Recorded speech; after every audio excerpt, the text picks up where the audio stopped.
Y entre existen, en este caso, parásitos flagelados, que son parásitos intestinales, como la Giardia intestinalis, principalmente también el Chinomastic mesnili, pero hay otros flagelados que son de tipo hemoparásitos, ¿sí? Estamos hablando de los tripanosomas, de la leishmania, pero hay otro que en este caso es un grupo grande, ya son las trichomonas, las tricomonas, que son de diferente especie y de diferente localización.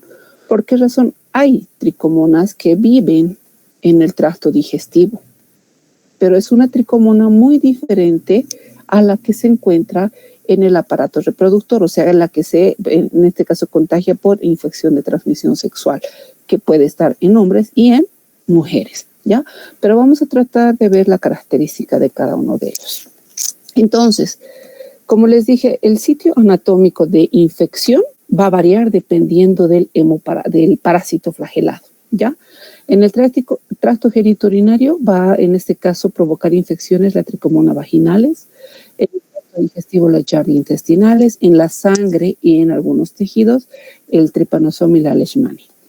Incluso en el sistema nervioso central, los tripanosomas provocan algún tipo de infección, entre los de importancia clínica, ¿ya? Porque existen parásitos no patógenos que les había mencionado hace un ratito. Una tricomonas, en este caso, puede alojarse tranquilamente en el aparato digestivo sin provocar daño, pero tenemos que saber diferenciarla de la tricomona vaginalis. Hay otros parásitos, que como el Chilomastix mesnili o la Dentamoeba fragilis, también están dentro del tracto digestivo, pero no provocan infección. Salvo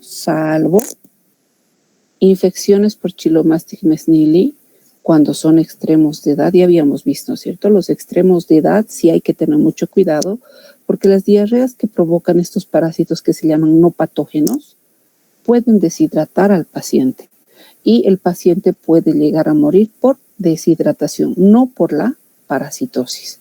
¿Estamos claros? Entonces vamos a conocer bueno, ya la conocen ustedes, pero vamos a recordar las características principales y cómo yo voy a reconocer a estos parásitos en el laboratorio, ¿ya? La Giardia intestinalis o la Giardia lamblia es cosmopolita, principalmente causa infecciones en climas cálidos y en climas templados. El riesgo siempre es en los niños que están en edad escolar o individuos con inmunodeficiencia, o sea, con disminución del anticuerpo IgA. La infección que provoca la Giardia lamblia o la Giardia intestinales se localiza principalmente en el duodeno y en el yeyuno, o sea, es en el lugar donde ella se va a alojar y se va a multiplicar, ¿ya?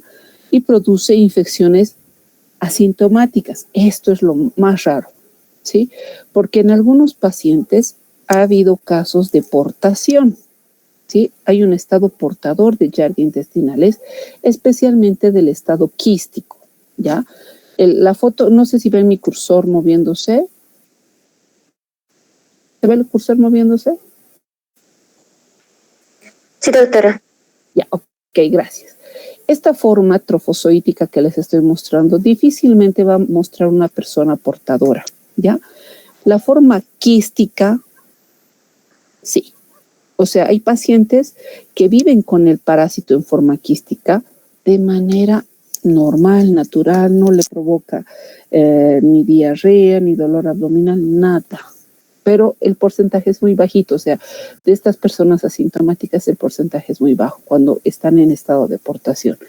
Pero cuando esta Giardia obviamente sale de su organismo y por infección fecal o de contaminación fecal, esta otra persona sí puede, en este caso, tener la sintomatología de una giardiasis, ¿ya? Las formas evolutivas, entonces, son dos. Y les y esta foto de caritas para que nunca se olviden, ¿sí? La forma evolutiva de trofozoito y la forma quística. En tamaños tiene esa relación. Los trofozoitos normalmente son un poco más grandes que la forma quística, ¿ya? Si vemos acá, pareciera tener dos ojos grandes, ¿cierto? En la forma trofozoítica. Estos se llaman discos suctores. Y al momento de nosotros estar viendo el microscopio y mover el tornillo micrométrico, suelen resaltar ambos. Pero no aparece como dos ojitos, sino como una sola estructura normalmente, ¿ya? Ahora, como este parásito es flagelado, su principal característica es portación de flagelos en su forma trofozoítica, ¿ya? Tiene flagelos en la parte anterior, tiene en la parte basal y tiene flagelos en la parte posterior, varios flagelos. Y tiene una característica importante que la mantiene en su estado trofozoítico y en su forma quística, que es la presencia de un axostilo. Este axostilo, como ven ustedes, es como una estructura que le da forma al parásito, ¿ya? Le da una forma medio alargada a la forma trofozoítica y a la forma quística, ¿ya? Si vemos ya estas dos son fotos más reales, y esta es una microfotografía. Fíjense ese disco suctor que les decía, son dos ojitos. A veces se lo ve solamente como uno solo, ¿ya? Entonces recordemos, tiene flagelos anteriores, flagelos posteriores y flagelos caudales y la presencia del axostilo en la forma trofozoítica y en la forma quística. Vemos de manera más puntual la diferencia entre quiste y trofozoito. En relación al tamaño, podemos ver giardias, fíjense, desde 10 hasta, o trofozoitos, perdón, de giardia, desde 10 a 18 micras, o sea, que tienen el tamaño de un quiste o pueden ser más alargados que un quiste. La forma en el quiste es ovoide y en el trofozoito es como una pera, por eso dice piriforme, ¿ya?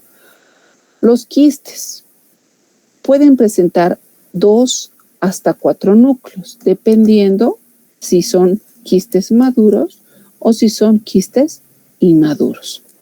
Estos, la forma quística por su pared rica en lipopolisacáridos, hace que en este caso el parásito sea resistente al cloro del agua. Resiste el agua, puede resistir 4 o 5 días, puede resistir el parásito, ¿ya? Incluso en el agua clorada.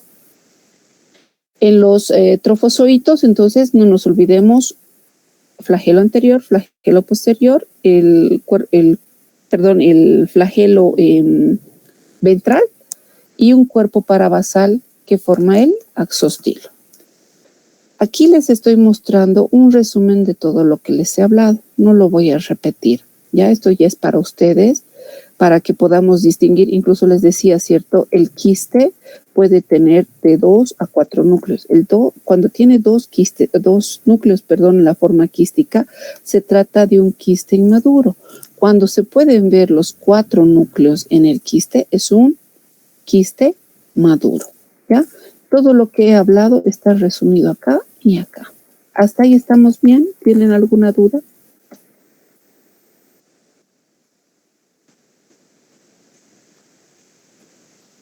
Ninguna, ok. No dice nada. Si recordamos un poquito el ciclo, que esto así lo deben de saber, ¿cierto? Así de memoria.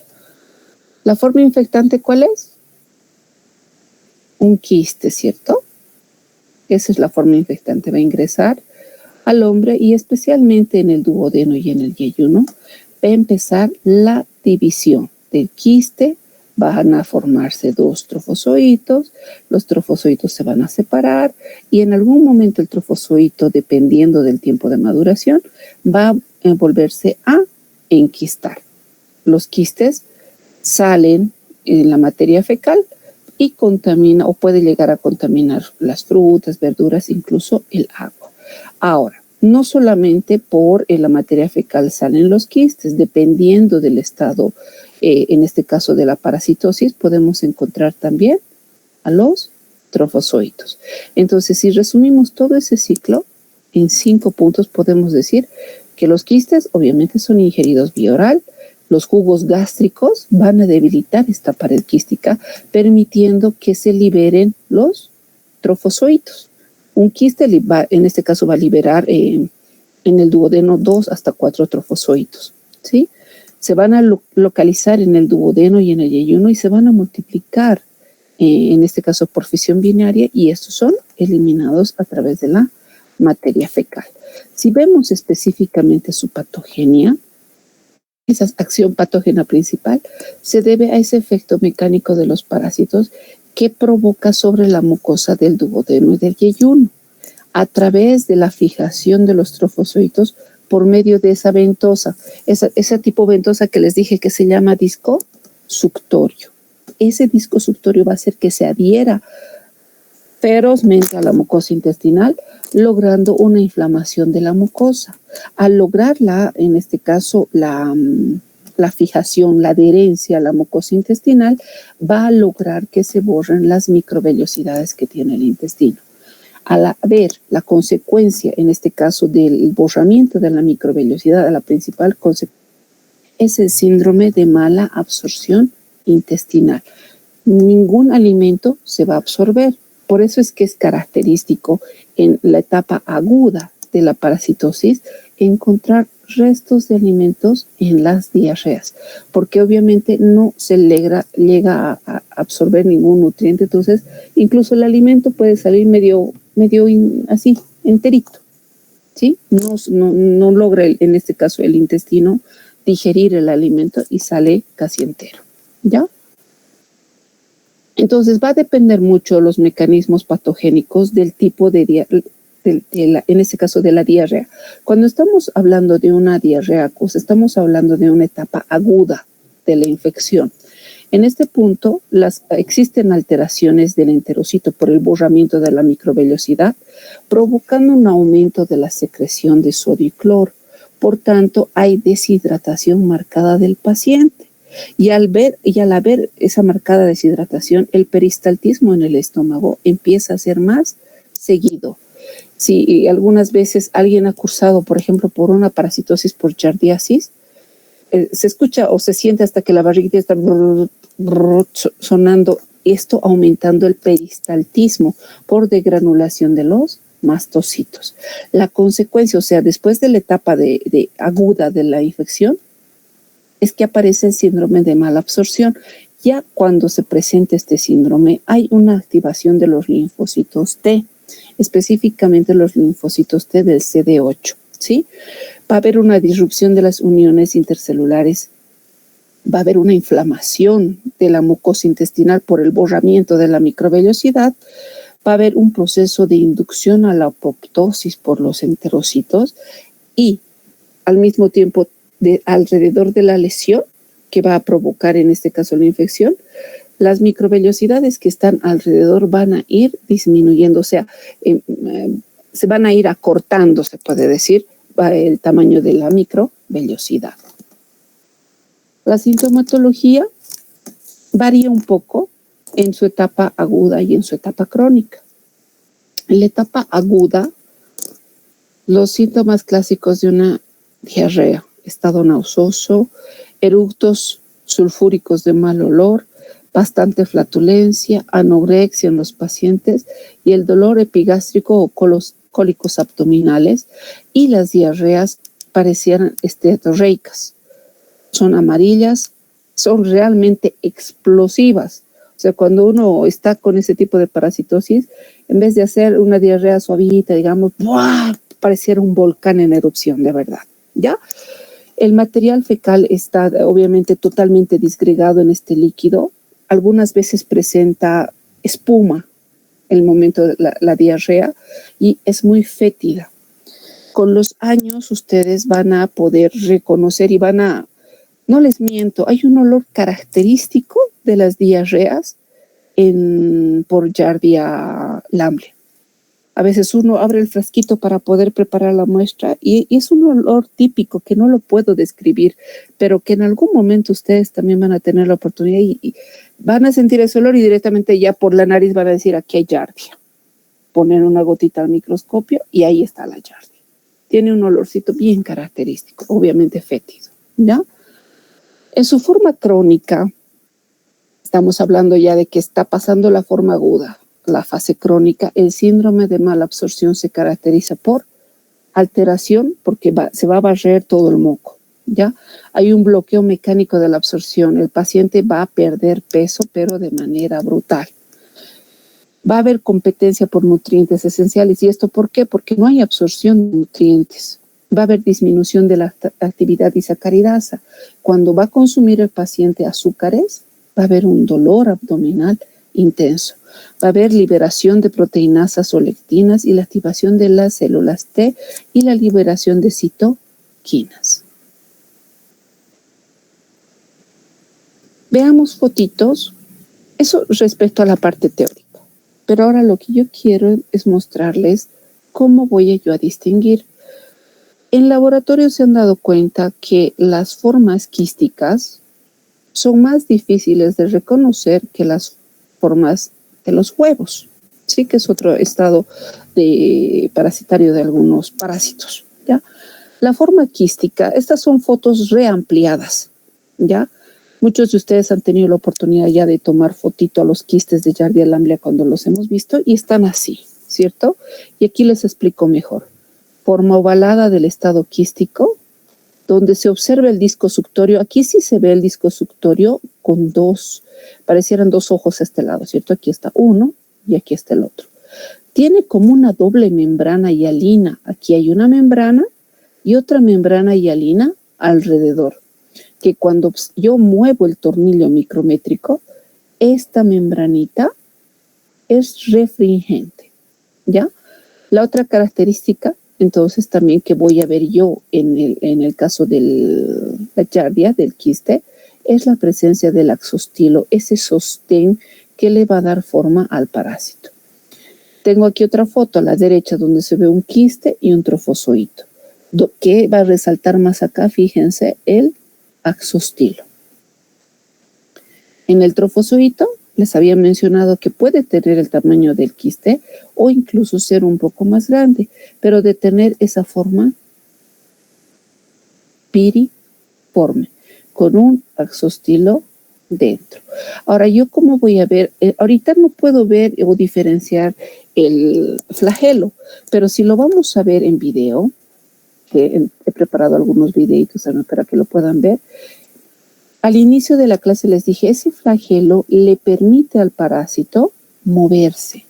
Entonces, la forma trofozoítica la vamos a ver en movimiento.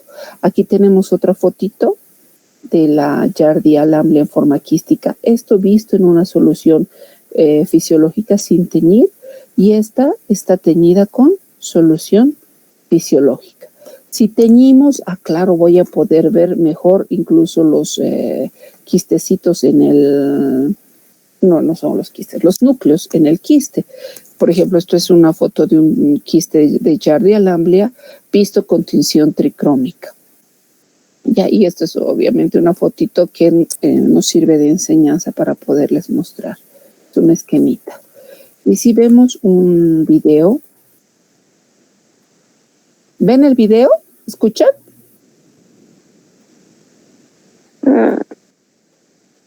Sí se ve, doctora. ¿Se escucha algo de música ahí? Ahorita lo he pausado. No. Ya. Fíjense, se va a mover el tornillo. Fíjense, han movido el tornillo micrométrico. ¿Y qué es lo que resalta? Esa doble membrana que les había mencionado. ¿Ya? Esto es un estadio móvil del parásito con 4 flagelos. Hay algo importante antes de que pase.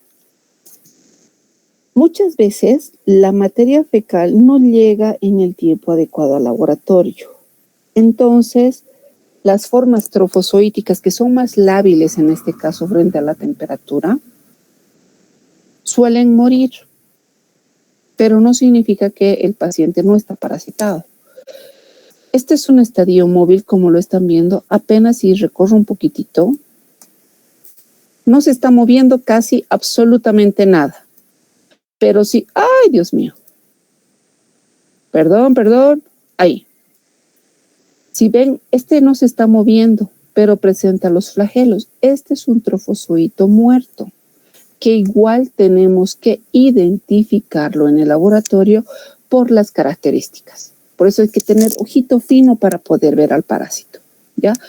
Obviamente los trofozoitos, lo ideal es que lo encuentre yo en movimiento, en acción, dando vueltas, moviéndose por aquí, por allá, pero a veces no es lo que tenemos. Tenemos muchas veces así estructuras que sí parecen trofozoitos, pero que están muertas, pero igual siguen siendo trofozoitos de Giardia lamblia, ¿ya? Ay, no me he pasado, esperen, me he pasado al otro video. Ya, ahí estábamos.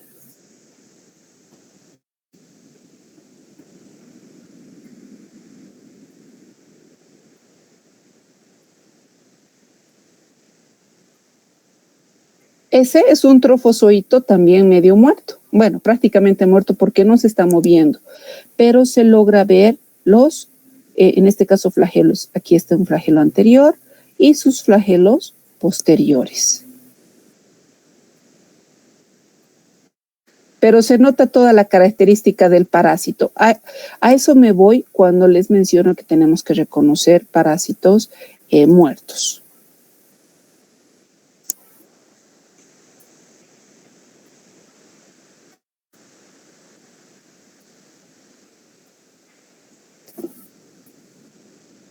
Y aquí vamos a verlo en acción. Ahí está. Van a poner la vista acá, primeramente, y van a ver el trofozoito, en este caso en movimiento. Ese es un trofozoito bien vivo. Se puede ver, en este caso, el disco suctorio, fíjense este lado. ¿Se logra ver? Se distingue claramente, ¿cierto? Sí, doctora.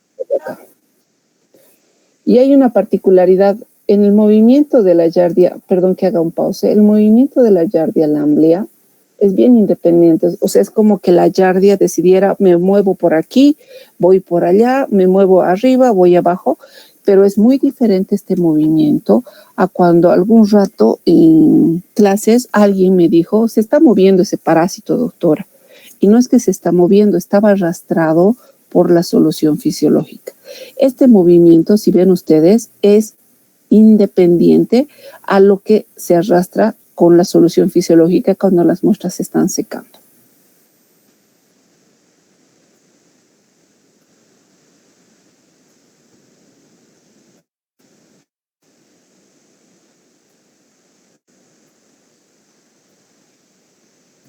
Ustedes saben que es bien difícil capturar la foto, o que es el video, ¿cierto?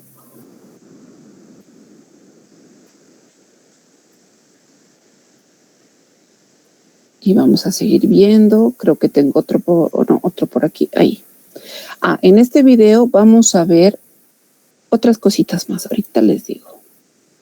Fíjense, quiero que pongan atención a este lugar, este movimiento de este parásito versus el movimiento de este otro que está acá. ¿Ya? Vamos a repetir el video. Les decía, el movimiento de un parásito que está por este lugar y el otro parásito que está acá. Van a poner ojo.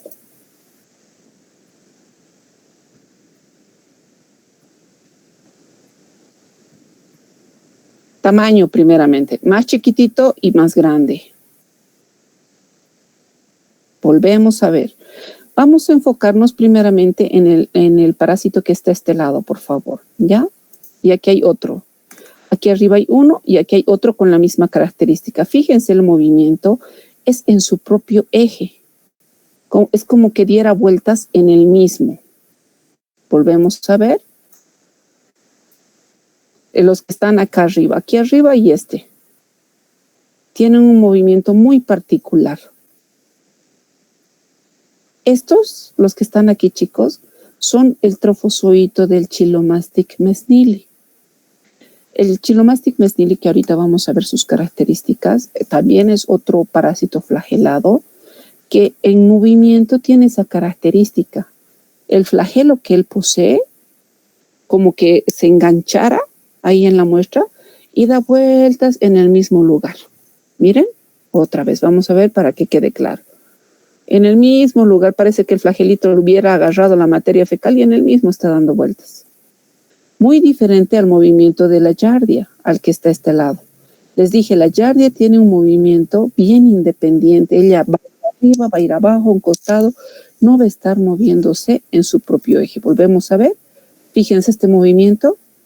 Va por aquí, por allá, decide ir arriba, decide ir abajo. En las muestras de materia fecal es típico encontrar a los dos en uno, ¿sí? Pero ¿cuál yo voy a reportar como parásito patógeno? A la Giardia lamblia. Puedo reportar el Chilomastix mesnili si es que encuentro gran cantidad, pero como parásito no patógeno, ¿ya? Pero obviamente al haber ya la Giardia lamblia, el médico va a darle tratamiento que va a matar a los dos flagelados.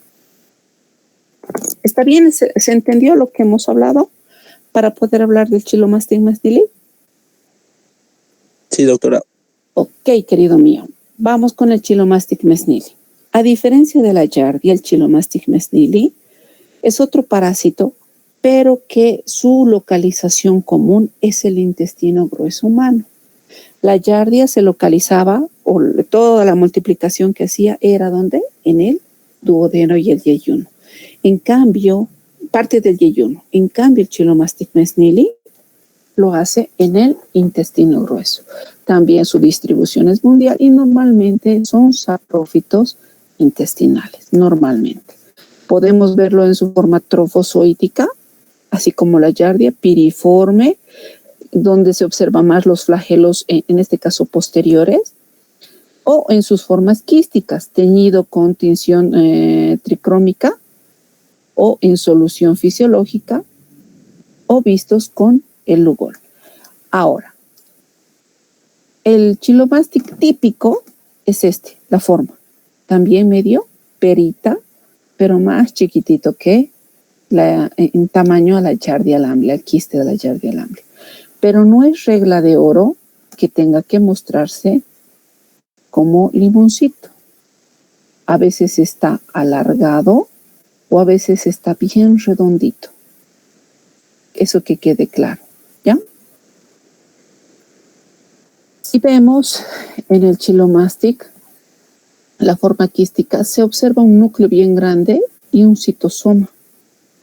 Y en la forma trofozoítica se logra ver la forma piriforme, pero con se puede decir, con un flagelo espiral en la parte posterior que pareciera que tuviera solo el flagelo en la parte posterior. Tiene también flagelos en la parte anterior, pero son unos flagelos bien finitos que con el objetivo, en este caso con el microscopio óptico que tenemos en laboratorio, no podemos distinguir fácilmente. Uno, porque estos se mueven demasiado rápido, primero. Y segundo, el flagelo es muy finito a diferencia de los flagelos de la Giardia, ¿ya? Resumiendo, trofozoito, cuerpo en forma de pera, tiene un flagelo largo que le permite esa propulsión que les había mencionado, pero también tiene flagelos en la parte anterior y su movimiento es rotatorio. Agarra el flagelo posterior, se agarra bien duro y en el mismo da vueltas como loquito, ¿ya? En cambio, el quiste tiene la forma ya sea de botón, algunos textos le llaman pezón o la forma de limón, pero no es regla de oro. Puede estar medio alargado o también en su forma redondita, ¿ya? Y vemos el ciclo de vida, también la forma infectante es la forma quística, ¿cierto? Uno ingiere los quistes maduros en este caso de Chilomastix mesnili, y el desenquistamiento lo hace en el intestino delgado, pero estos migran, los trofozoitos liberados después de que existe el desenquistamiento, todos los trofozoitos migran al intestino grueso. Es por eso que dicen que se localizan principalmente en el intestino grueso. Y la multiplicación obviamente es asexuada por fisión binaria y se van a enquistar directamente en el colon para poder ser eliminados a través de la materia fecal. Y si vemos, se liberan tanto trofozoitos como quistes para contaminar alimentos. O sea, no para contaminar, logran contaminar cuando los pacientes están parasitados, alimentos, aguas y comidas. Las manifestaciones clínicas también pueden ser asintomáticas, ¿ya? porque como es en este caso, un saprófito, normalmente no produce infección, pero cuando la cantidad de parásitos es tan elevada, claro, presencia de diarreas, lo principal, con dolor abdominal y las náuseas. Y se puede hablar de una coinfección, les había mostrado en el video, con la Giardia lamblia, lo que va a hacer que aumente la sintomatología en el paciente. ¿Ya? Cuadro resumen para que lo puedan ustedes estudiar. Cómo poder diferenciar la Giardia del Chilomástic. Chilomástic comensal, la Giardia es la patógena. La localización del Chilomástic, intestino grueso específicamente en el ciego, y de la Giardia lamblia en el duodeno. El trofozoito es en forma de pera para el Chilomástic mesnili. La Giardia lamblia también algunas veces en forma de pera o en forma de lágrima, pero la cantidad de flagelos es más en la Giardia lamblia, porque hemos visto que tiene flagelos anteriores, ventrales y posteriores. En cambio, el Chilomástic mesnili tiene 4 flagelos. El quiste es ovalado, normalmente en forma de limón, y la Giardia lamblia ovalado con 2, dependiendo de la madurez de los quistes. La sintomatología en el caso del Chilomástic mesnili es normalmente asintomática, pero cuando se trata de Giardia lamblia, la puede provocar en su estado agudo, en este caso diarrea. Perdón, me olvidé apagar mi teléfono. Perdón. Ay, lo siento. Les decía que puede provocar en este caso en su etapa aguda diarrea y en su etapa más crónica síndrome de mala absorción con presencia de náuseas e incluso vómitos. El tratamiento no es necesario en el Chilomástic mesnili porque sabemos que es un saprófito. Las giardiasis sí necesitan tratamiento. Y aquí tenemos otro video, creo que es el mismo, no es el mismo. Fíjense, este es un Chilomástic loquito, lo que les dije, ese movimiento como loquito, se enganchan y como loquitos dan vuelta en el mismo eje. Estos sí son específicamente, aquí está otro. Fíjense ese movimiento del trofozoito. Aquí está en este caso con giardias. Hay giardias, hay una coinfección con giardias y Chilomastics. ¿Se entiende la diferencia entre ambos? ¿Sí? ¿Podemos seguir? Sí, disculpe. Ok. Bueno, perdón, doctora. ¿Podría volverle a explicar de la diferencia del video que se pasó? Por favor, doctora. Me vas a entender mejor con este otro video que está más clarito.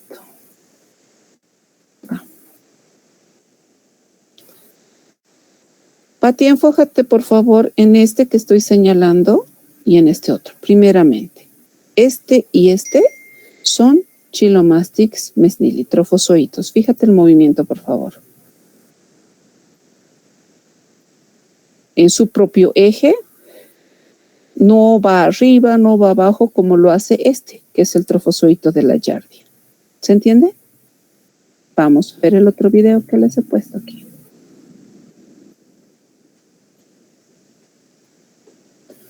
Mira este movimiento en el mismo.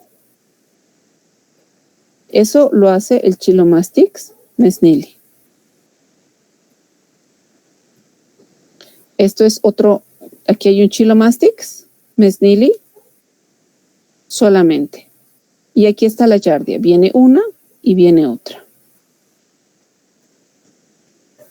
Es diferente el movimiento. Uno lo hace en su propio eje, el Chilomastic, y la giardia lamblia decide, va arriba, va abajo, a un costado, al otro. No necesariamente, por si acaso, y aquí lo vemos, hay una muestra que está fluyendo por acá. Fíjense, lo que arrastra la solución fisiológica no significa que estos elementos están en movimiento, por si acaso. El movimiento es muy diferente a la corriente de la solución fisiológica. ¿Ahora sí, Pati? Sí, doctora, sí se entendió. Ok. Vamos a hablar ahora de las tricomonas.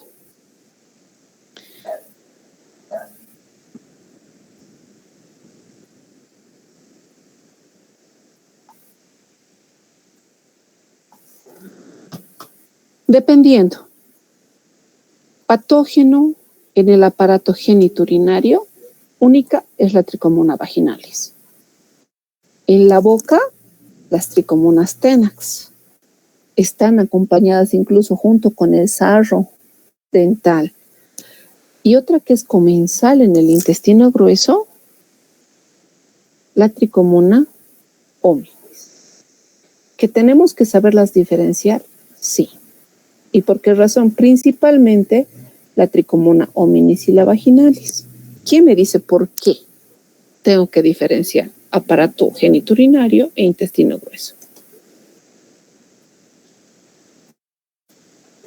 ¿Alguien se anima a decirme por qué?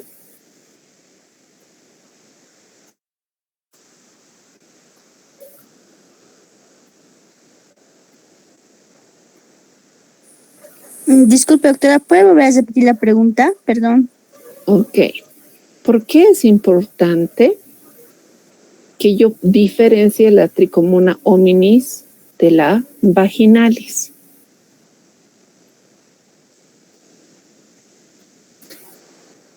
Lean lo que está ahí. Tricomona tenax, comensal, vive feliz en la cavidad bucal, más cuando hay caries, más cuando hay sarro dental.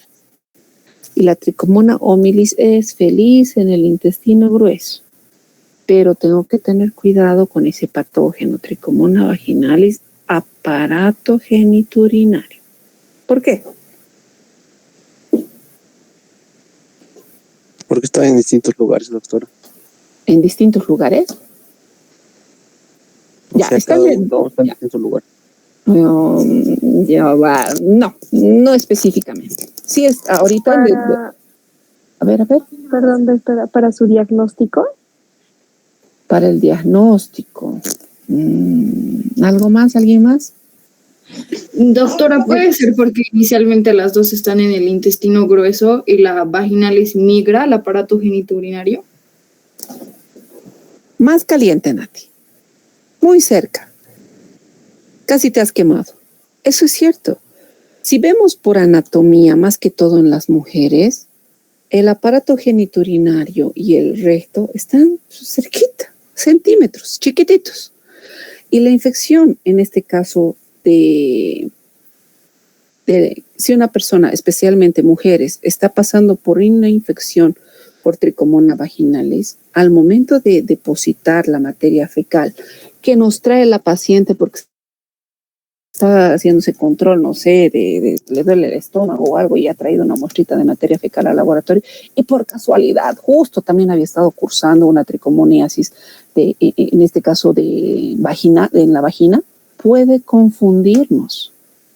Es cierto, si la tricomona hominis es comensal, no hay necesidad de informarlo.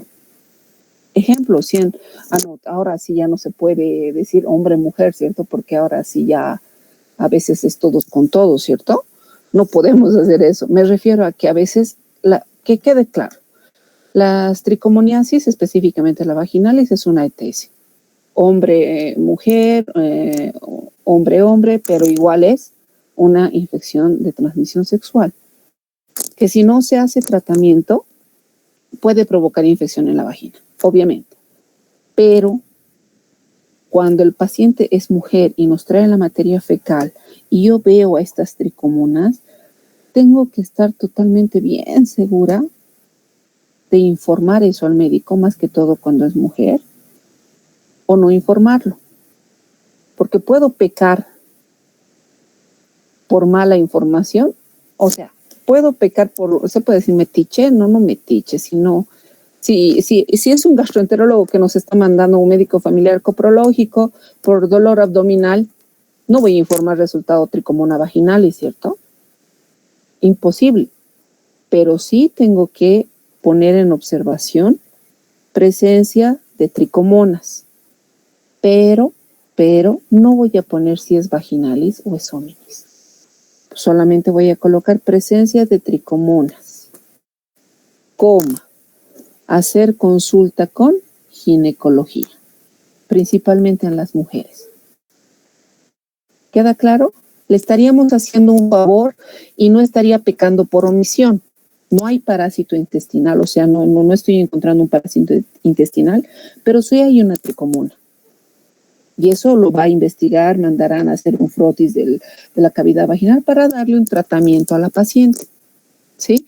Y esto les digo porque alguna vez sí me ha pasado que llegan las muestras y vemos esas tricomonas así medio locas moviéndose, pero que tienen un movimiento muy diferente a la Giardia lamblia, demasiado, y el tamaño y todo que les voy a mostrar también. Pero no puedo informarlo yo como un parásito del intestino grueso, o sea, como tricomona hominis. Es preferible informar, no hay parásitos intestinales, nota, presencia de tricomonas, realizar consulta con ginecología. Si el médico que lee el informe dice aquí hay algo raro, mandaremos un estudio de la secreción vaginal y más bien le hacemos un favor a la paciente. ¿Ya? Que quede claro eso, por favor. Si vemos el ciclo biológico de la tricomona vaginalis, obviamente en su estado trofozoítico, es la única forma de la tricomona de las tres que hemos hablado hace un ratito. La forma de trofozoitos es la única que vamos a encontrar, no vamos a encontrar forma de quiste, ¿ya? Estos trofozoitos en el tracto genital inferior, más que todo de mujeres y por contacto sexual a la uretra y próstata del hombre, se va a multiplicar o se va a replicar por fisión binaria y solamente se transmite entre humanos por vía sexual. La morfología, fíjense, ¿a quién se parece? Forma de pera, piriforme, ¿cierto? 4 flagelos. ¿A quién se parece hasta ahorita? ¿Al trofozoito? Al trofozoito del Chilomastix mestilo. Tiene 4 flagelos anteriores, pero este tiene una particularidad. Tiene este flagelo que nace, como se puede decir, en la cabeza, pues te pareciera una piraña, ¿cierto? La foto. Nace en la cabeza y viene y recorre todo el cuerpo hasta la parte posterior, formando una membrana ondulante. Esta membrana ondulante se puede ver en el microscopio óptico, pero hay que tener vista de águila, buena imaginación y abrir grande los ojos, ¿ya? Tiene otra característica, en este caso la tricomona. En el citoplasma, aparte de esta membrana ondulante que estamos viendo, tiene un kinetoplasto, ¿ya? Un axostilo, y estos que parecieran núcleos son hidrogenosomas. Al pH, en este caso, en la que ésta se desarrolla, le encanta vivir, es un pH de 5.5, que es el pH vaginal normal, ligeramente ácido, ¿ya? Ahora, si vemos ya fotos más reales, esto es en un microscopio electrónico, se pueden ver la membrana ondulante aquí, fíjense, parece una cosita larga que recorre todo el cuerpo desde la parte anterior. Se ve sus flagelos, pero esa membrana ondulante que termina en flagelo. Y yo veo esto, esta es una foto teñida con una tinción de Gram. Puedo ver la presencia de flagelos desde la parte anterior, o sea, se puede decir en la cabeza, la parte anterior, pero esa membrana ondulante también que la acompaña. Aquí está la membrana ondulante y en este caso aquí está la membrana ondulante. También tiene un axostilo, por si acaso, ¿ya? Por eso es que hay que saber diferenciar. Y aquí hay fotos mejor. Mejor fotito, mejor fotito. Sus 4 flagelos, la membrana ondulante que está en esta parte terminando en flagelo, y tiene una característica principal, que son los hidrogenosomas. ¿Se acuerdan que les había mostrado acá? Estos que parecen núcleos. Cuando lo teñimos, esos hidrogenosomas se observan vacíos, como pequeñas vacuolas vacías. La característica en la tinción es que tienen este aspecto esponjoso. Fíjense acá, como esponjita, como si fuese esponjita. En todas las fotos que les estoy mostrando tiene ese aspecto de esponja. Es típico que en este caso las tricomonas, fagociten bacterias. Es normal que podamos encontrar, aquí se observa un coquito o se puede encontrar un bacilo, incluso este que es un bacilito se lo puede encontrar dentro. Eso es típico, ¿ya? Las tricomoniasis, al ser una ITS, presentan como principal sintomatología un flujo espumoso ligeramente amarillento. Y vemos en esta figura, este es el fondo vaginal, ¿ya? Se observa esta pequeña secreción espumosa y tiene una característica, es medio lechosa la secreción, parece leche. ¿Sí? Es una manera de poder identificar. Aquí vemos, aquí están haciendo un estudio por colposcopía y se puede ver, aparte del flujo lechoso, espumoso, estas lesiones eritematosas en el cuello uterino. Fíjense, estas marquitas como granos rojitos se llaman placas fresiformes. Esto en el fondo del saco vaginal, ¿ya? Obviamente, quizá nosotros no vamos a poder ver esto. Esto normalmente los ven los ginecólogos y nos mandan la muestra. De tomar la muestra nosotros, por si acaso. Espera. Ay, ¿qué pasa? ¿Están todos bien? ¿Está todo bien? Me han hecho asustar. Alguien estaba gritando. Pero bueno, volvamos. Les decía que esto nosotros en materia fecal no lo vamos a ver. Esto se ve en fluido vaginal, ¿ya? Y para nosotros tomar la muestra necesitamos colocar ay, me he olvidado la palabra. Me he olvidado. Ahorita me voy a acordar. El aparatito que nos ponen los ginecólogos para tomarnos la muestra, ¿alguien se acuerda? Se me ha ido el nombre.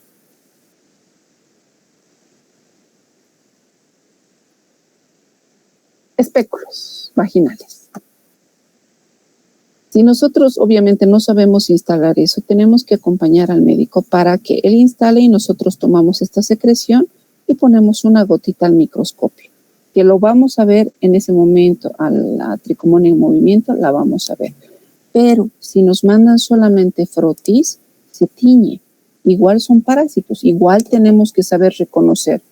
Recuerden que la parasitología no es solamente materia fecal, también son tejidos, también son secreciones, ¿ya? En esta otra foto podemos ver también a la tricomona con esa característica. Fíjense estos cuerpos, estos hidrogenosomas hipovaculados y el cuerpo también esponjoso, ¿ya? Lo mismo acá, este es otro tipo de tinción donde se puede y resalta bien lo que es la parte del axostilo. Y fíjense acá, la membrana ondulante que parece como un rizo. La tricomona con su pequeño rizo toda coqueta ahí, ¿cierto? Ahora, otra característica, y no me voy a olvidar decirles. El tamaño de una tricomona se acerca al tamaño de un leucocito. Este es un leucocito neutrófilo, el que ustedes ven aquí. Quizás sí, el citoplasma no se está pudiendo ver bien, pero estoy marcando ahorita el citoplasma yo de este leucocito, de este neutrófilo. Este es su núcleo. Fíjense el tamaño, es un poquito más grande que el leucocito, que el neutrófilo principalmente, ¿ya? O sea que si lo vamos a ver, lo vamos a distinguir muy bien. Entonces, la vía de infección de las tricomonas, que nos quede claro, y la de importancia clínica es la única, la vaginalis, y la vía de infección es genital. El mecanismo de transmisión puede ser directa o vertical. La vertical es también de madre a bebé cuando hay procesos de parto vía vaginal. Sí hay un riesgo de transmisión del parásito hacia el bebé, ¿ya? Es una ITS común en el mundo que tiene tratamiento y que normalmente, en este caso, la adquieren personas en edad reproductiva, jóvenes en su mayoría. Ataca más a mujeres que a hombres, es cierto, pero el tratamiento importante es que lo hagan en pareja, hombre-mujer. Si la mujer tiene tricomoniasis, bueno, hay que hacer tratamiento también a la pareja, porque de nada sirve que solamente haga uno y van a seguir íntimamente, obviamente, también juntos, va a seguir la transmisión, ¿ya? Entonces, las formas clínicas de la tricomoniasis va a depender del número, obviamente, de la virulencia del parásito y de la resistencia del huésped. Puede pasar asintomático porque a veces, y depende del número de parásitos, de esa secreción lechosa, a veces no es mucha, pero si hay harta tricomona, pues la secreción va a ser mayor y va a ser más espumosa. Entonces, por ende, la secreción en este caso puede pasar asintomática en la mitad del porcentaje de las mujeres y en un 75% en los varones. La infección subacuda presenta lo que es la leucorrea, lo que les decía, esa secreción lechosa se llama leucorrea y la leucorrea viene acompañada de presencia de leucocitos de la línea blanca y en los hombres va a producir una uretritis subaguda, o sea, infección en el meato urinario principalmente, ¿ya? Y esa característica que les decía, secreción uretral matutina clara o mucopurulenta. O sea, en el hombre, el diagnóstico no es que va a haber harta secreción lechosa como en la mujer. En el hombre se manifiesta por una pequeña gotita uretral, una pequeña gota en la mañana que sea de color clara o mucopurulenta. Eso nos puede indicar una infección por tricomoniasis en el hombre. En su etapa aguda provoca vulvovaginitis en las mujeres y uretritis en hombres y en mujeres. ¿Ya? En su etapa aguda, entonces, lo dejemos puntual. Esa secreción de placas fresiformes que les decía en el cuello uterino o la secreción lechosa, que va a acompañar, obviamente, todo esto, porque hay irritación de la mucosa, de un picor que quema, que escuece, que incluso el ir al baño hace que, o sea, va a haber dolor incluso al orinar, que puede, en este caso, asemejarse a una infección a una ITU, ya una infección del tracto urinario. Pero en las ITUs no hay esta secreción lechosa, por si acaso, ¿ya? En el examen físico, que obviamente nosotros no vamos a ver esto, pero es de conocimiento que ustedes tienen que saber, es este eritema o placa fresiforme, que algunas veces pueden incluso sangrar. Aquí tengo un video de las tricomonas para que podamos verlas. Sí, esto en el laboratorio va a ser imposible que les muestre, pero quiero que las conozcan, ¿ya? Y vamos a ver los flagelos y la membrana ondulante del parásito. Y esto es en orina, por si acaso, no es en una secreción vaginal. Ahí está la tricomona. Podemos ver la membrana ondulante acá por el cuerpo. Fíjense, aquí está toda la membrana ondulante y termina el flagelo. Su cuerpo esponjoso y estos son leucocitos que acompañan alrededor.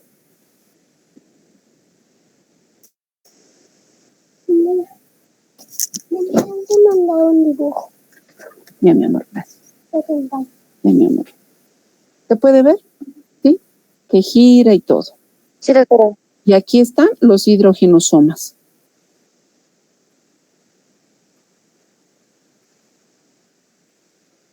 Entonces, si nosotros vemos esto en un coprológico, por favor tengamos cuidado. No lancemos directamente, es una tricomona vaginalis, nada. Podemos decir que no hay parásitos intestinales, pero ¿qué se puede hacer en el caso de que sea mujer, cierto? No vamos a mandar a un hombre a hacer una interconsulta por ginecología. Está medio complicado. Fíjense cómo la membrana ondulante está este lado ahora. Como que se voltea el tricomona. Más adelante creo que hay más tricomonas en otro campo.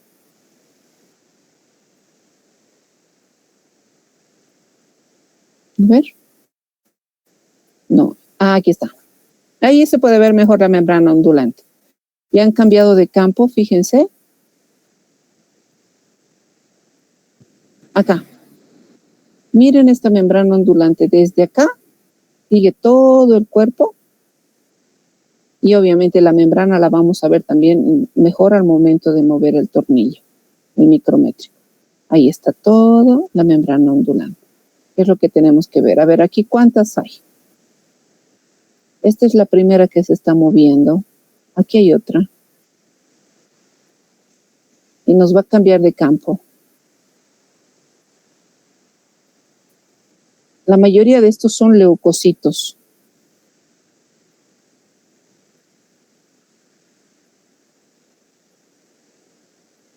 Todos son leucocitos. Y aquí está la tricomona. Aquí hay otra tricomona. Acá donde está el cursor. Se ve en el cuerpo esa membrana ondulante. Están aumentando la imagen. Y se ve la membrana ondulante recorriendo el cuerpo. Incluso cuando a ustedes les toque ver parciales de orina, presten atención a esto también. Si es que hay bastante leucocito, busquen siempre a las tricomonas. ¿Estamos bien?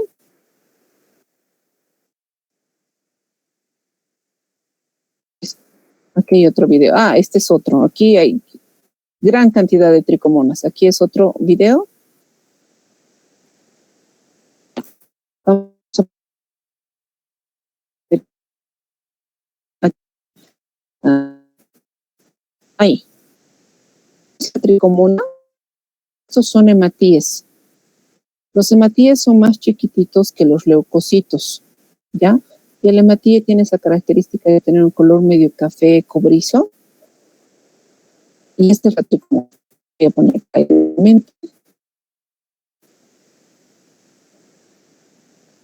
En este caso, no hay leucorrea, pero sí hay hematuria. Y está la tricomona acá arriba. Y cambiando de campos, campo que mueve, se observa que hay otro. Otra tricomona.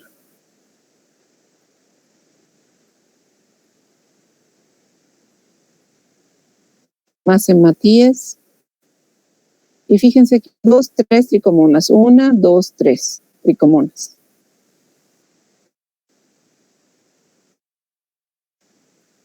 Fíjense ese esponjoso que les decía. Hasta en este caso, en una vista directa se puede observar.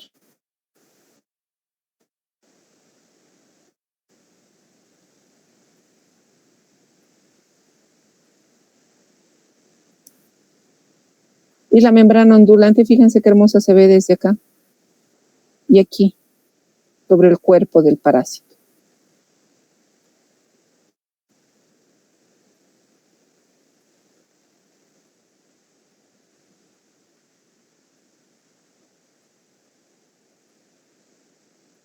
Y así como la bioquímica que está viendo, uno se enamora de este tipo de cosas luego.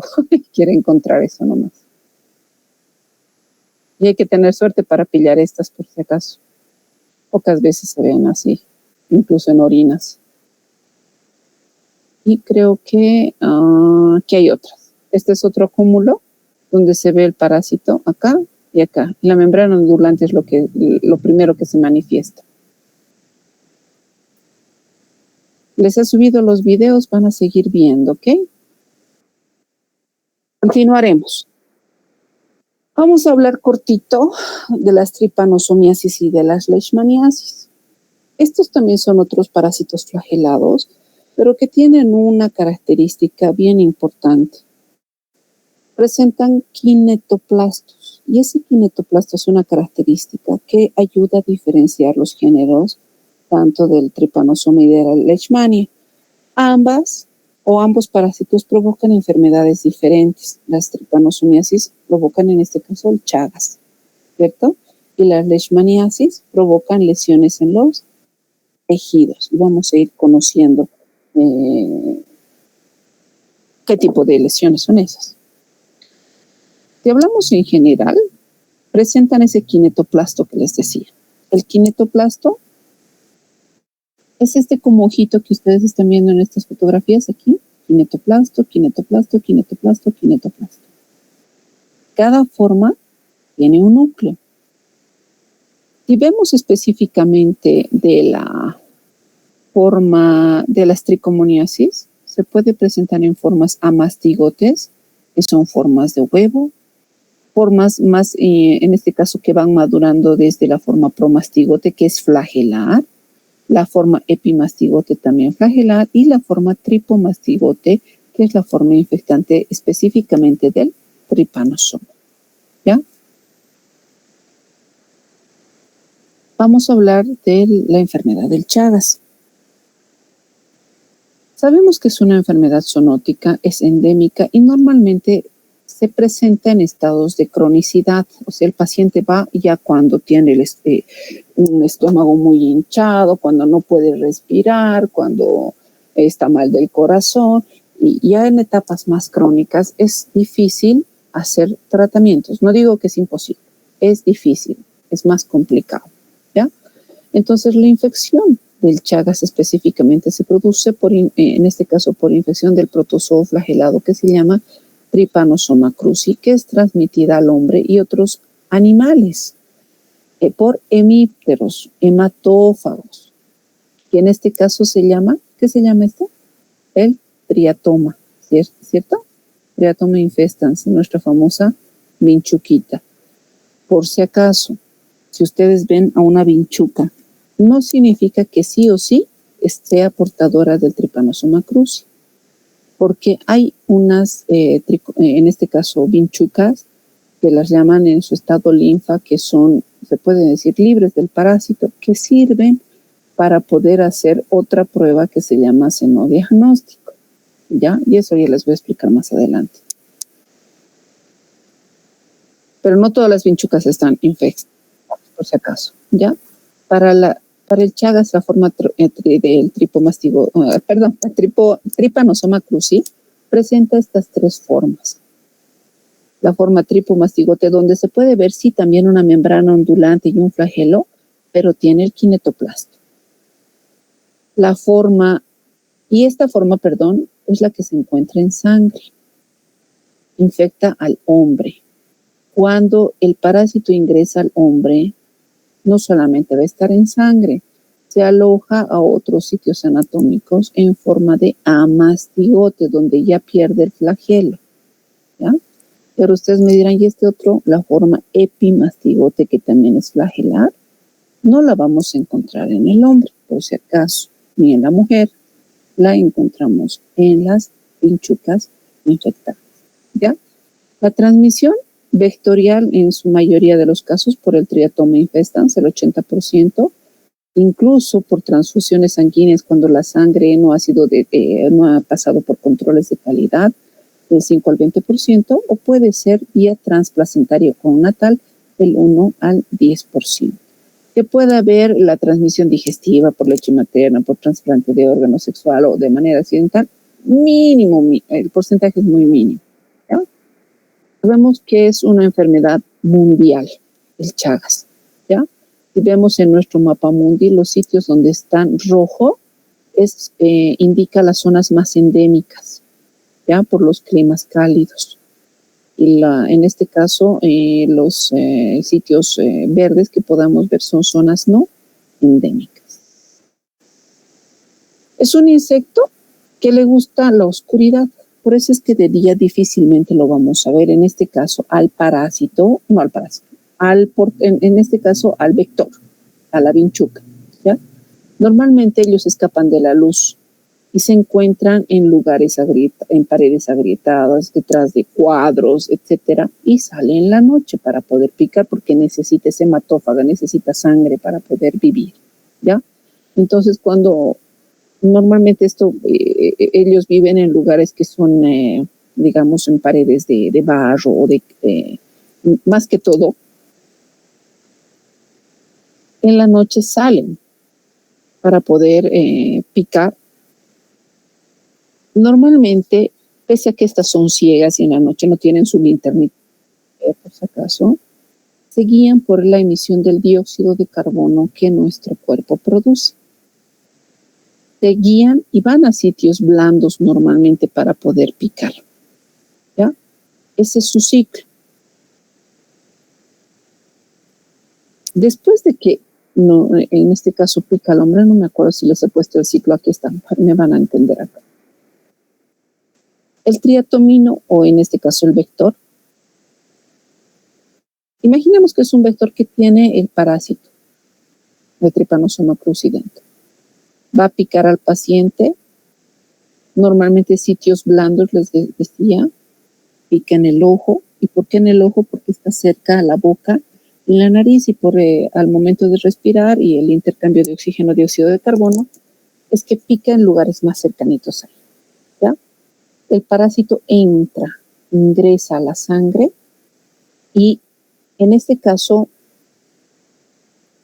contamina la sangre del paciente, se multiplica, en este caso el epimastigote, o sea, en su estómago principalmente, se multiplica en el estómago del parásito de la vinchuca. Estamos hablando de la vinchuca. A ver, que quede claro, no confundamos. Son dos ciclos del Trypanosoma cruzi, uno que se hace en el hombre y el otro dentro del parásito. En el hombre, al ingresar después de picar, obviamente se va a multiplicar en la sangre, y esa forma tripomastigote metacíclica, que es el nombre más específico, va a madurar a una forma de amastigote. Esa forma mastigote se va a encontrar en los tejidos en este caso del individuo, que cuando exista un desequilibrio a nivel de anticuerpos, estos amastigotes van a poderse volver a liberar, formando otra vez el tripomastigote metacíclico. O sea, como que en el tejido está latente la infección, como que dormida. Cuando hay presencia de amastigotes en el tejido, está dormida la parasitosis, ¿ya? Pero hay un momento en el que hay un desequilibrio inmunológico en el paciente y estos mismos que están en los tejidos salen otra vez a la sangre y se liberan y se forman otra vez los tripomastigotes metacíclicos. Ahora, el paciente está infectado hasta aquí. Tiene una vinchuca. Les decía, esas vinchucas que están en su estado de linfa, que no son portadoras del parásito. Le va a picar al paciente, porque igual ella, esté o no esté con el Trypanosoma cruzi, el vector tiene que ir a comer, ¿cierto? Entonces pica, y al momento de picar succiona la sangre del paciente. Una vez succionada la sangre del paciente, el parásito ingresa al intestino no es del hombre, de la vinchuca, del triatoma. Y en su estómago, ese parásito que era tripomastigote metacíclico que estaba en la sangre del paciente, en el estómago de la vinchuca se convierte en forma epimastigote. En el estómago mismo empieza la multiplicación de las formas epimastigotes hasta volverse tripomastigote, que es la forma más madura. Y a esa vinchuca que era inicialmente libre del Trypanosoma cruzi, se infecta y queda infectada. Y esta va a ir a otra persona y va a provocar otra vez todo el ciclo. ¿Se entiende? O sea, son dos ciclos. Uno cuando infecta a un hombre y el otro cuando la vinchuca se infecta del hombre. ¿Estamos bien? ¿Queda claro eso? Sí, no, tal vez, quizá. Repetimos. Específicamente, en esta diapositiva, podemos ver cómo el tripomastigote metacíclico, cuando ingresa a la vinchuca en todo su esófago a través de las glándulas salivales que ella también tiene. ¿Alguien está haciendo preguntas? ¿Está tomando? ¿Alguien me ayuda a ver, por favor? Y habilita el micrófono para no salirme yo de las diapositivas.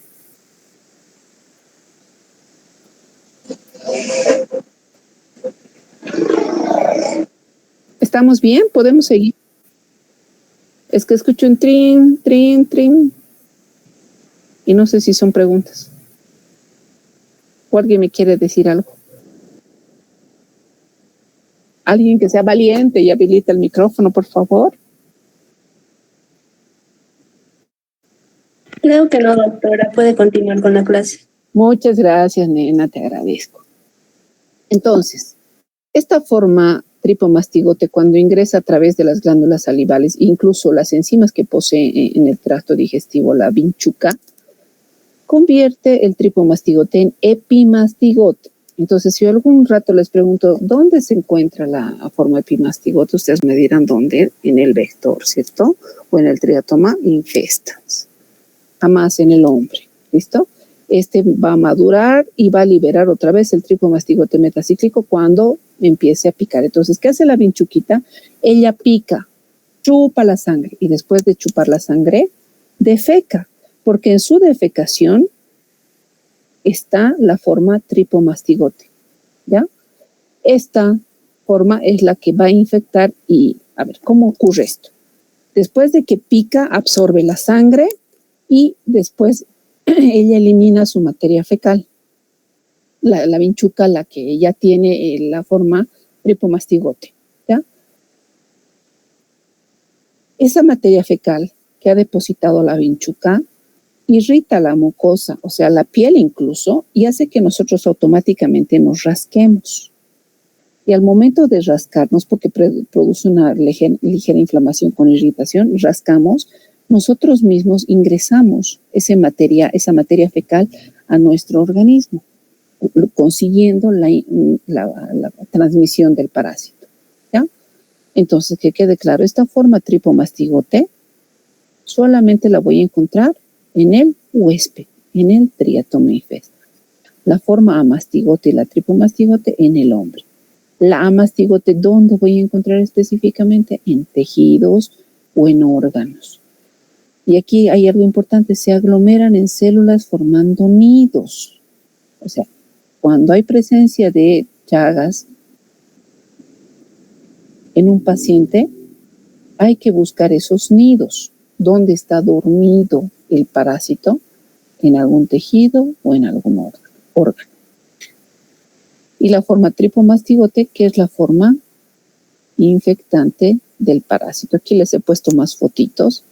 Estas, microscopio electrónico, obviamente, algún rato tal vez uno de ustedes va a tener la oportunidad de ver un esquema donde podemos diferenciar en este caso, la membrana ondulante, el núcleo del parásito, y estas son fotos reales que sí van a tener la oportunidad. Si digamos, por ejemplo, estas formas amastigotes que están en tejidos, normalmente las ven los patólogos, pero hay patólogos que se hacen muy amigos nuestros, ¿cierto? Y nos dicen, a ver, colega, tú eres bioquímica, ayúdame a confirmar esto. Es tejido, no sé, es parte del corazón, tejido del pericardio, y hemos encontrado esto. ¿Qué es? Bueno, si son amastigotes, se observa el núcleo, se observa el kinetoplasto núcleo, kinetoplasto. Todas estas son formas amastigotes. Esta foto que ustedes ven en la parte inferior, esta sí en el laboratorio, hasta en un hemograma se puede ver. Se puede ver tranquilamente. Ahí están los eritrocitos y ahí está el parásito con su membrana ondulante. ¿Y cuándo voy a ver esta forma, que es la forma epimastigote? Cuando haga la prueba de senodiagnóstico. ¿En qué consiste esto?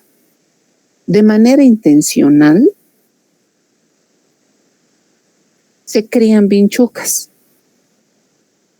Al criar vinchucas, estas tienen que estar libres del parásito, obviamente, puras, sin el parásito.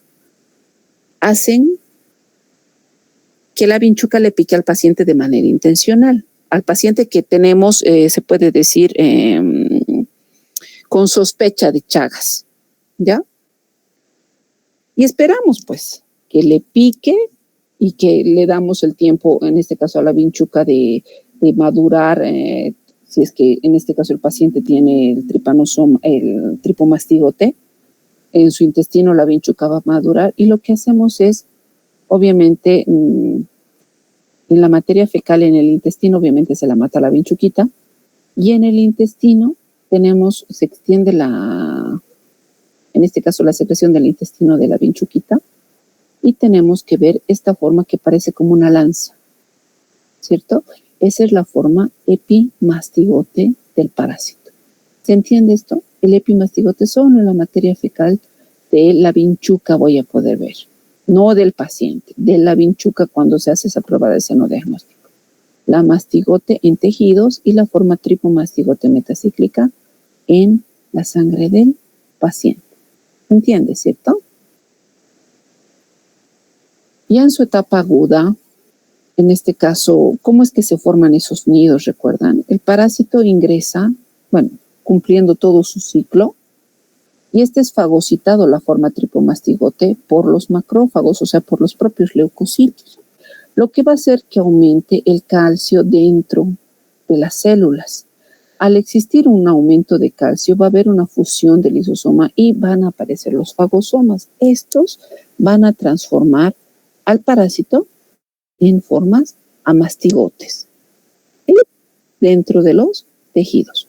Y estos dentro de los tejidos se van a multiplicar formando esos nidos que habíamos mencionado. Pero en algún momento estos mismos van a llegar a madurar, y esto por el sistema inmunológico del paciente, ¿cierto? Se van a empezar a transformar en formas de tripomastigote metásico y se van a volver a liberar a la sangre. Cuando hay esto, cuando hay un aumento de la parasitemia, en este caso de la enfermedad, estamos hablando de unas 2 semanas de infección. Estamos hablando en la fase aguda de la infección. Lo complicado es que pase a la fase crónica. En la fase crónica aparecen ya los megas. Ahí les he puesto, ¿cierto? Las complicaciones. Megacolon. Hay unos vólvulos que se forman terribles en el intestino, que parecieran personas súper embarazadas también, pero solamente intestino grueso agrandado, esófago agrandado, puede tener corazón agrandado, el vaso agrandado, o sea, la mayoría de los órganos agrandados. Es una característica ya del Chagas en su etapa crónica. En su etapa aguda, cuando nos pica recién el parásito, aparece el chagoma, la inoculación. Este chagoma se presenta normalmente en el sitio de entrada del parásito. Fíjense que hay una lesión en una piernita, una lesión muy grande. Esto es un chagoma de inoculación que puede estar en la piernita o que puede estar en el ojo, pero en el ojo ya recibe otro nombre. Se llama signo de Romaña, ¿ya? Y algunas personas, esto pasan desapercibidos, o sea, amanecen así con el ojo hinchado y dicen, no, se me ha inflamado. ¿Qué va a pensar que le ha picado la vinchuca, cierto? O pueden decir, un zancudo me ha picado, incluso por la inflamación. Pero si vivimos en una zona endémica, si mis paredes son de adobe, si tengo una casa de campo de adobe, si estoy en el campo, tengo que preocuparme. Por eso es que a nivel nacional, el programa de Chagas, más que todo en las zonas rurales, han logrado que internamente, por lo menos, las casas tengan el relleno de estuco. O sea, lo estuquean todito para que sea blanquito y se pueda ver al parásito, porque en una pared de adobe, difícil de distinguirlos, porque sabemos que es de color cafecito también el triatoma, ¿cierto? Y ahí está la fase crónica, como les decía, y estas presencias de falsos embarazos por aumento del tamaño del intestino grueso o aumentos de tamaño del corazón. Y tiene esa palabrita, visceromegales, o sea, la mayoría de las vísceras del paciente empiezan a agrandar. Y esa fase crónica, cuando hay los mega colon, mega esófago, todo, es en la etapa crónica de la infección. El Chagas congénito, obviamente, no es que si la mamá tiene Chagas por vía transplacentaria, puede pasar el parásito al bebé, eso es cierto. Lo malo es que a veces, en este caso, los niños que logran nacer de mamás que tienen, en este caso, Chagas, es gracias, digamos, a tratamientos que se han dado a las madres. ¿Por qué razón? Si la mamá no sabe que tiene Chagas, incluso por vía transplacentaria, puede llegar a provocar abortos, ¿ya? Si hace tratamiento, se puede corregir incluso el bebé, nacer en este caso sin Chagas, pero algunos pueden presentar algunas sintomatologías también como megas, como es una hepatosplenomegalia o presentar hepatitis una sería con sepsis o meningoencefalitis o corazones agrandados o con anemia. O sea que sí es necesario, incluso cuando la mujer está embarazada, hay una de las pruebas que siempre los ginecólogos hacen, Chagas. Necesitamos ver Chagas para dar tratamiento para evitar este tipo de manifestaciones clínicas cuando los bebés logran nacer por el favor de Dios, ¿ya? Pero en su mayoría de casos, si la mamá no recibe atención médica, o sea, no se le hace la prueba de Chagas y a pesar de que es positiva no recibe tratamiento, la mayoría de los embarazos se convierten en abortos, ¿ya? ¿Dónde entramos nosotros? En la parte laboratorial. Sabemos que esto no lo voy a ver tampoco en materia fecal del paciente. Se hace la prueba en sangre, ¿ya? En la etapa aguda hay métodos que son directos, que se llaman o la gota gruesa, donde puedo ver así al parásito, al tripomastigote metacíclico en un frote sanguíneo, o en un microhematocrito. Es una técnica bien sencillita para poder hacer. Necesitamos un capilar para hematocrito, ponemos la sangre del paciente y centrifugamos y vemos, después de centrifugar, se rompe el capilar y en esta parte donde está justo el cursor, acá, vuelvo a colocar, esta partecita es la que se extiende, se pone una gotita, se hace un extendido, teñimos y se ve esto. Eso cuando hablamos de Chagas en una etapa aguda, pero ya cuando vemos un Chagas crónico, cuando hay esos megas que les dije, pruebas de inmunológicas principalmente como el ELISA, la hemaglutinación indirecta, pruebas de látex. Esto van a aprender a hacer luego, ¿ya? Ahorita sé que estamos sin tiempo. Ustedes, por favor, les voy a pedir que vean el video. Voy a ir a grandes rasgos, ¿ya? Este es un video. Ay, el volumen lo voy a apagar, perdón. Donde nos muestra cómo poder hacer esta técnica del microhematocrito para ver. Necesitamos portaobjetos, cubres y la sangre con EDTA del paciente. Entonces, lo que hacen es tomar, en este caso, ya sea o en estos tubitos Eppendorf pequeñitos, ponen la muestra del paciente, la que estaba en el tubo que hace rato les había mostrado, se pone la muestra del paciente, se centrifuga. Después de centrifugar, ahí nos dice el tiempo, incluso lo van a poder ver. Estas son técnicas que no la vamos a hacer, pero fíjense esta. Hay una interfase igual que en el capilar del hematocrito que les decía. Esta partecita es la que se toma con una micropipeta para poder ver al microscopio. Se separa los hematíes, aquí están los glóbulos blancos y ese es el suero. ¿Y dónde está? Más adelante, con una micropipeta se deposita una pequeña gotita. A ver, más aquícito, un poquito más, un poquito más. Me he pasado, aquí. Con ayuda de una micropipeta se toma esa interfase que les había mencionado, ya sea en el tubo Eppendorf o en el capilar, y se pone la gotita y se extiende. ¿Ya? Ahí, fíjense. ¿Sí? Solo en la interfase, no está metiendo al fondo, sino entre la fase de líquido y del glóbulo rojo.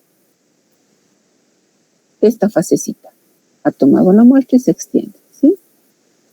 Y se hace el extendido y luego incluso se puede teñir y se puede observar de manera directa. Quiero llegar a la manera directa, ahí está. Aquí, vamos a ver. Tienen que tener ojo de águila, porque el tripanosoma, este es un microscopio óptico, hematíes, en su mayoría estos cafecitos, y van a ver a los tripanosomas. Son chiquititos y finitos. Fíjense acá, aquí hay uno. Uy, aquí hay otro, moviéndose. Acá, fíjense dónde está el cursor. ¿Logran ver?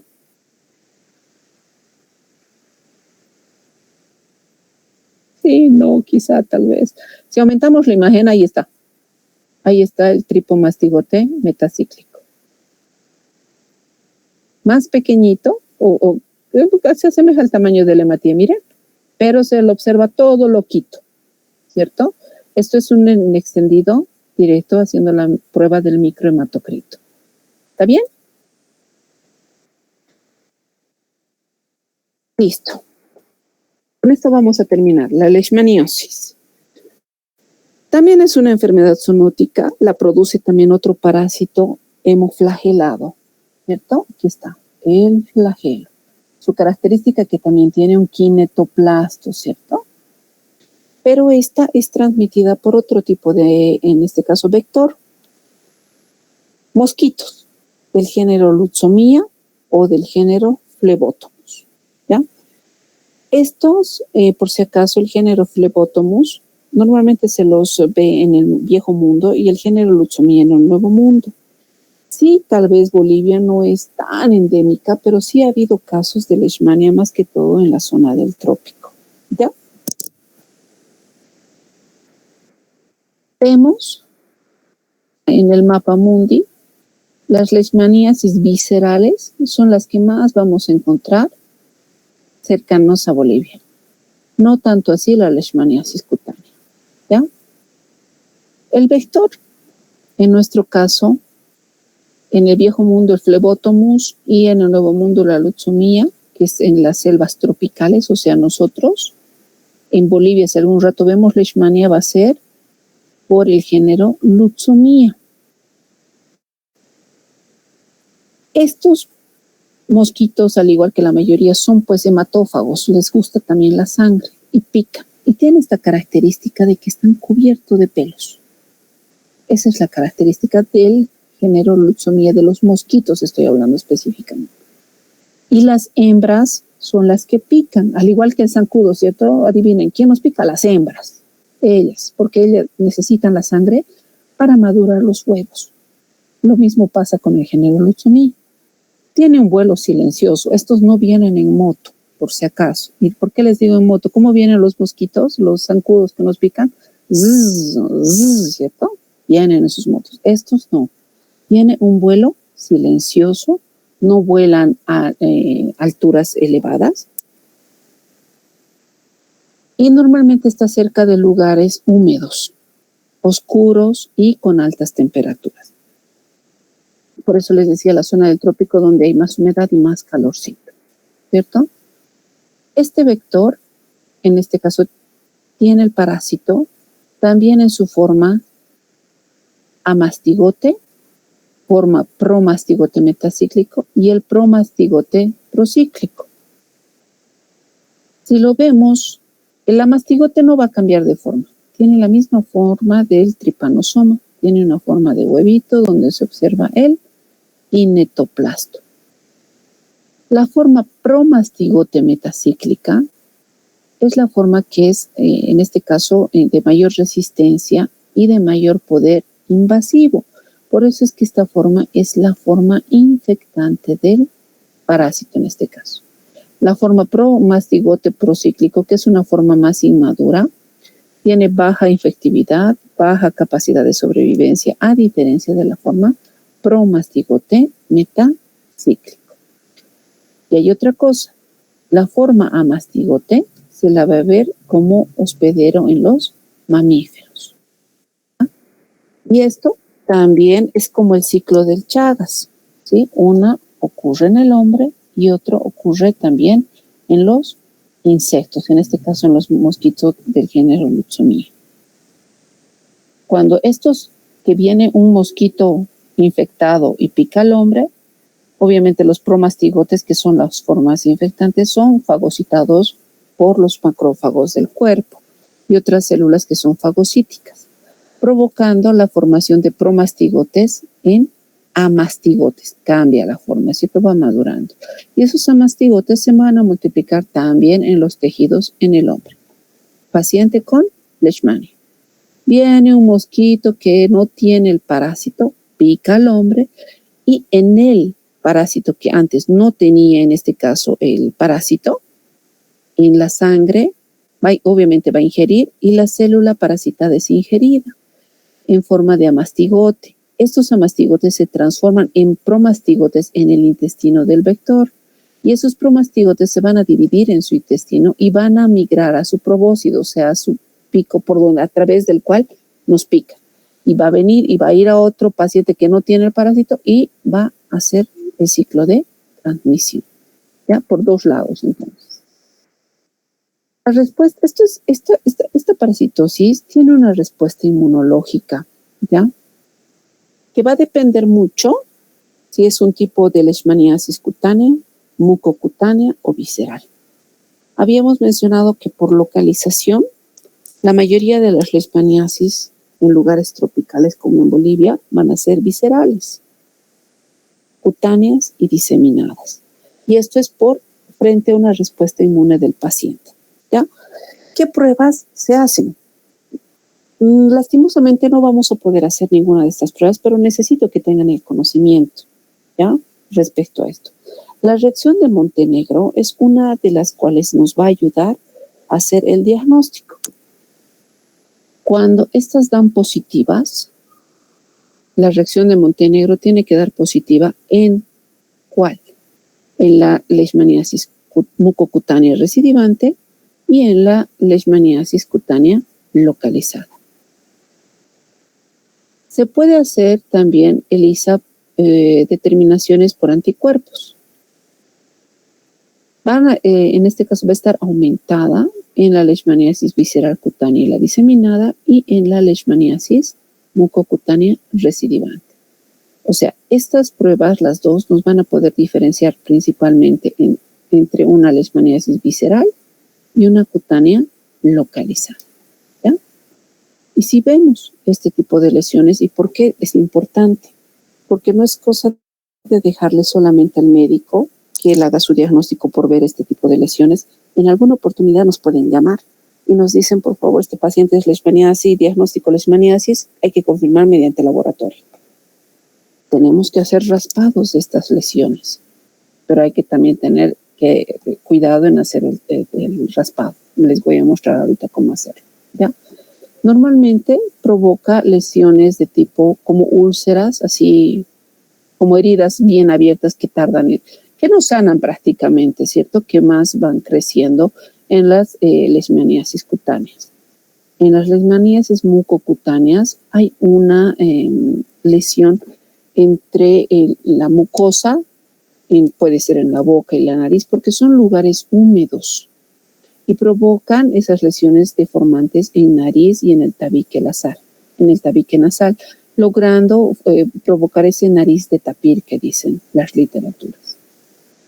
Y la otra leishmaniasis es la visceral o también llamada calazar, ¿sí? En este caso hay un aumento también del volumen del abdomen de los pacientitos y esto es porque provoca la lesión directamente en las vísceras, ¿ya?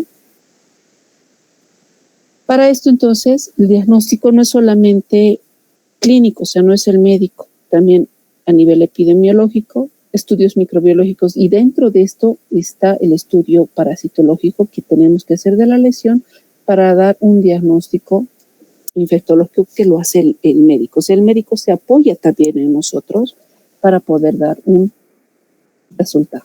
¿Qué hacemos? ¿Cómo hacemos nosotros? ¿Dónde intervenimos? En las lesiones, ¿sí?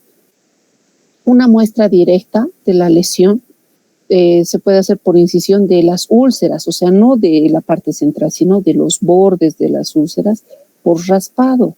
Se puede tomar una hoja de bisturí o el médico ayudarnos a tomar una pequeña parte de la lesión del bisturí y la colocamos en él, la fijamos en los portaobjetos y mandamos a teñir con una tinción hematológica o tinción de GEMS.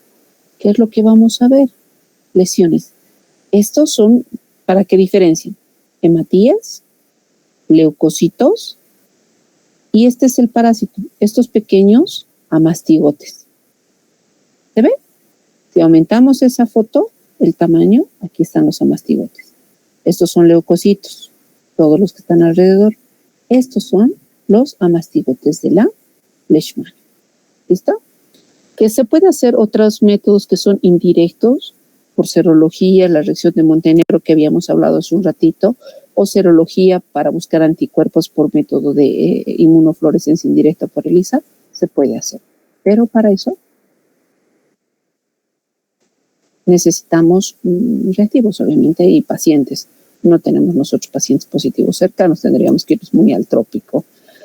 Voy a disminuir este es un videíto donde se puede ver el parásito de manera más explicativa y cómo tomar la muestra. ¿ya?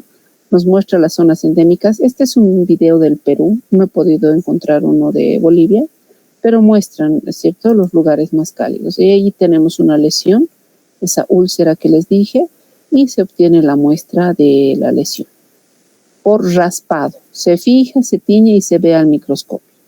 Y ahí ustedes van a ir viendo el videíto con más tiempo.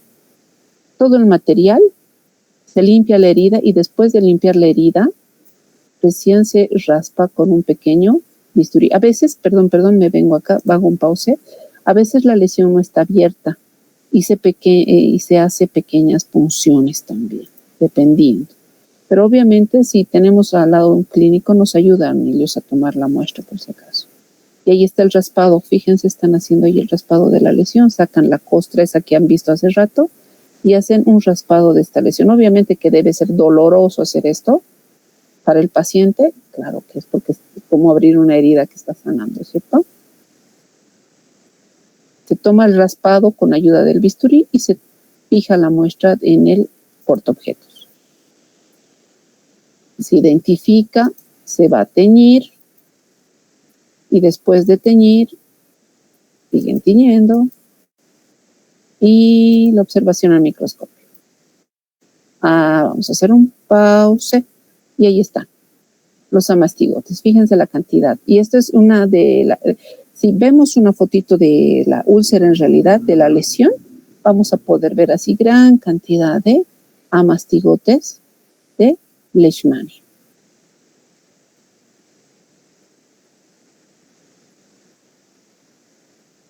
Lastimosamente esto tampoco lo vamos a hacer en el laboratorio, pero era necesario que puedan verlo. ¿Dudas, preguntas?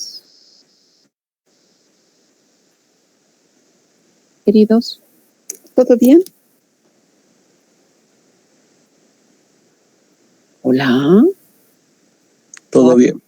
Gracias, Alvarito. Ok, queridos, entonces, gracias por su tiempo, de verdad, por haberles robado 1 hora 40 minutos prácticamente, de verdad, gracias. La siguiente semana ya nos vamos a seguir viendo en el laboratorio. ¿Teníamos algún examen pendiente con usted? Sí tenemos, no hemos dado de parásito. ¿Para cuándo hemos fijado el examen? 2 de julio, doctora. 2 de julio, ¿cierto? Entonces el 2 de julio, porque es la siguiente semana, a ver, espérenme, estamos a 18, en 2 semanas más, ¿cierto? El 25 creo que tienen examen el 2, entonces el 25 vamos a seguir viendo muestritas en el laboratorio. No, sí, pues, pero no tengo... voy a procurar que hagamos ya el método de concentración. Ya la doctora Viviana ha conseguido el formol y por lo menos el 25 vamos a poder hacer el método de concentración para ya estar listos para nuestro examen para el 2. ¿Estamos bien? Vuelvan a ver que les he pasado, por favor, es de gran ayuda porque lastimosamente no hemos podido ver muestras positivas, más que todo de las giardias en su forma trofozoítica, que me interesa que reconozcan al parásito también. Y yo lo llamo así para una manera de sacarles una sonrisa. Hacemos parasitología forense también porque tenemos que reconocer cadáveres de giardias. Entonces, busquemos, vean el video, háganle un pausecito y traten de ver al parásito como que estuviera muerto, pero busquen todas las características, ¿ya? Porque tenemos que reconocer a las giarditas que también están muertas. Gracias por su tiempo y nos vemos el siguiente miércoles. Que estén bien, chicos, y que les siga yendo bien en sus exámenes. Bendiciones a todos. Chao, chao.